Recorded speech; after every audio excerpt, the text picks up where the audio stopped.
Hello and welcome again to A Moment in American History, sponsored by the American Center for Political Leadership. I'm Dennis Ross, director of the ACPL, and today I want to talk to you about a great American, George Washington Carver. George Washington Carver was an African American born into slavery in Missouri. He was kidnapped as a child and then raised by a family in Missouri who taught him to read and write. You see, there weren't any schools that would accept him. And after self-teaching himself, he was finally accepted to Iowa State, where he excelled in botany. He received his Bachelor of Science degree there and then went on to receive his master's degree as well at Iowa State. In fact, he was the first African American ever admitted to Iowa State. After that, Booker T. Washington, who was the founder of the Tuskegee Institute in Alabama, saw what was there, a truly talented man. And he hired and brought George Washington Carver into Tuskegee Institute, where he developed a research institute. In fact, he invented crop rotation. He saw where the main crop of the South, which was cotton, was dying, and it was ruining the soils, and he started crop rotation. And he started soybeans and peanuts.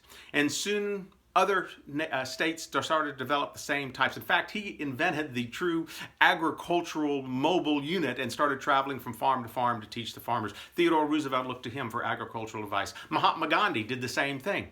But it wasn't until he really got into the development of the peanut that he became known. No, he did not invent peanut butter, but he did develop and invent over 300 uses for the peanut that stem from everything from vinegar to flour to medicinal oils to gasoline. In fact, he did 180 inventions just with the sweet potato alone. This man was phenomenal. And what he's done for the history of agriculture for the United States has been unmatched by anybody.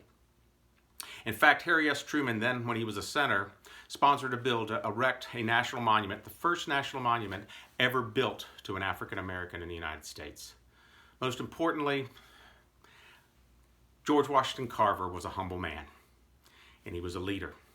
And he was quoted as saying once, "It is not the style of clothes one wears, neither the kind of automobile one drives, nor the amount of money in one's bank account that counts. These mean nothing.